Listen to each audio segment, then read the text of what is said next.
तो हम सभी देखते हैं कि गोकू किंग कोराक के बनाए हुए उस खास डायमेंशन में ट्रेनिंग करने के लिए चला जाता है।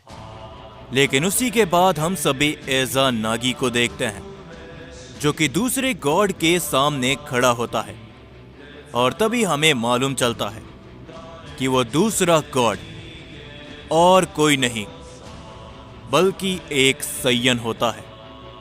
एजा नागी उन्हें देखते हुए कहता है, तो बताओ मुझे कैसा लगता है जब अपनी ही सैयन प्रजाति तुम्हारे सामने खड़ी हो और तुम चाह कर भी कुछ नहीं कर पाओ।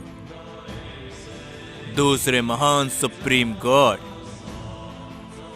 जिसके ऊपर तभी हम उन दूसरे गॉड को देखते हैं जो कि कुछ भी नहीं कहते और बस शांति से खड़े होते हैं।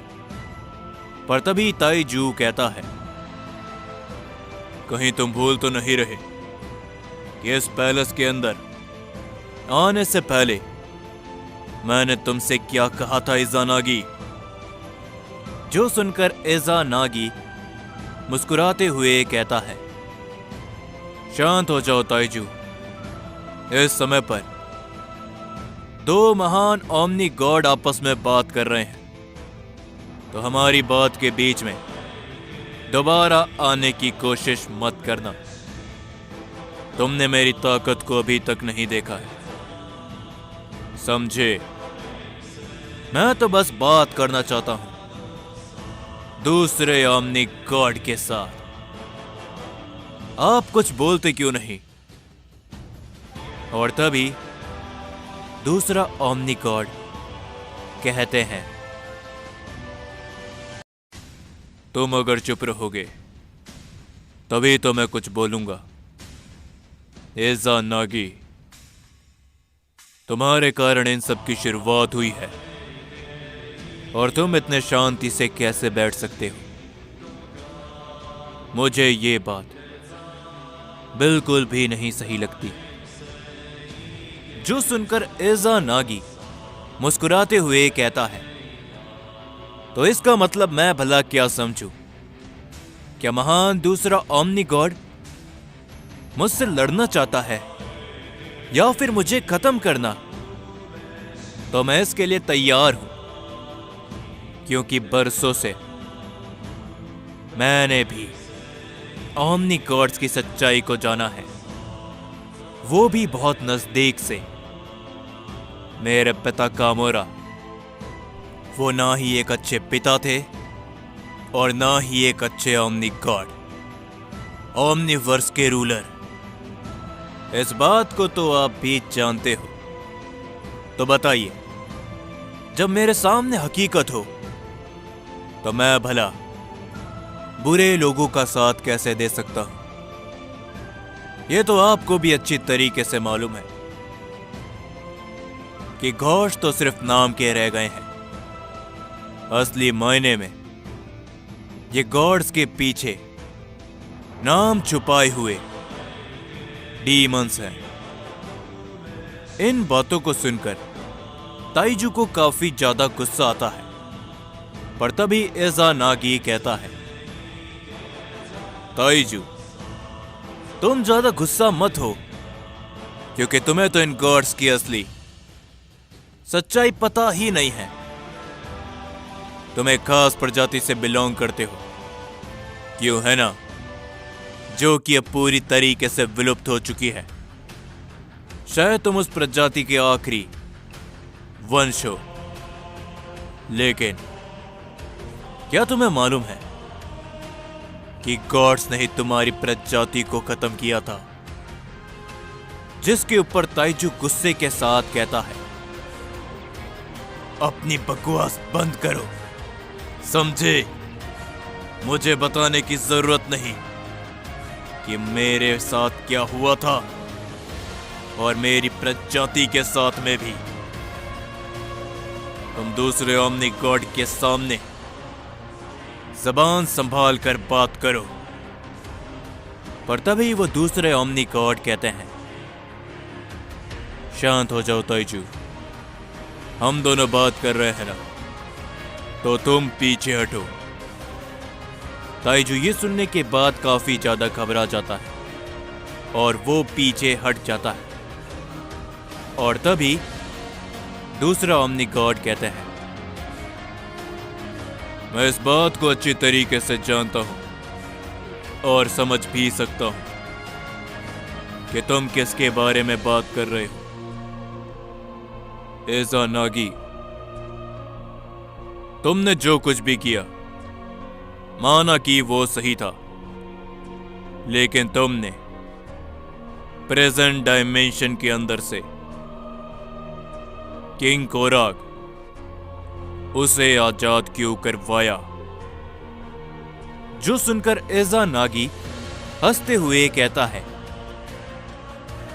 मेरे पास उस समय पर और कोई चारा नहीं था। मैं इस बात को तो अच्छी तरीके से जान चुका था। जब मेरे ही पिता ने मुझे ओमनी प्रेजेंट डायमेंशन में कैद करवा दिया था, तब मुझे इतना तो मालूम चल गया था कि तुम गॉड्स कुछ बड़ा प्लान कर रहे हो। मुझे उसे रोकना भी था और ओमनीवर्स के अंदर मुझे मेरी मर्जी से बदलाव लाना था। और उस समय प्रेजेंट डायमेंशन के अंदर मेरी मुलाकात किंग कोराग से हुई, जिन्हें देखकर मुझे मालूम चला कि अगर मेरा साथ गॉड्स को रोकने में कोई दे सकता है तो वो साइंस है। और देखो, शायद मेरा वो सारा अंदाजा और मेरी वो शुरुआत सही थी। 3 महान सुप्रीम ओमनी गॉड खत्म हो चुके हैं मेरे ही कारण, ऐसा तुम मान सकते हो। हालांकि उनकी मौत साइंस के हाथों हुई थी, लेकिन ये सब मेरे प्लान के मुताबिक हुआ। ओमनीवर्स के अंदर बदलाव जरूर आएगा, वो भी बहुत जल्दी। इस बात को तुम भी जानते हो और मैं भी। अगर तुम मुझे कोई सजा देना चाहते हो तो मुझे वो मंजूर है, लेकिन मैं इतनी आसानी से अपने घुटने टेकने नहीं वाला। इन सारी बातों को सुनकर दूसरे ओमनी गॉड धीरे धीरे करके एज़ानागी के पास आने लगते हैं, लेकिन एज़ानागी जैसे का तैसा वहीं पर खड़ा होता है। और तभी हम उस शख्स को देखते हैं जो कि जंजीरों से बंधा हुआ होता है। वो कहता है, यही तो बात है एज़ानागी, तुमने मुझे बहुत अच्छी खबर सुनाई। लगता है कि बहुत देर तक मैं इस कैद में नहीं रहने वाला। और उसके बाद, ये बोलने के बाद वो शख्स बहुत ही जोरों से हंसने लगता है।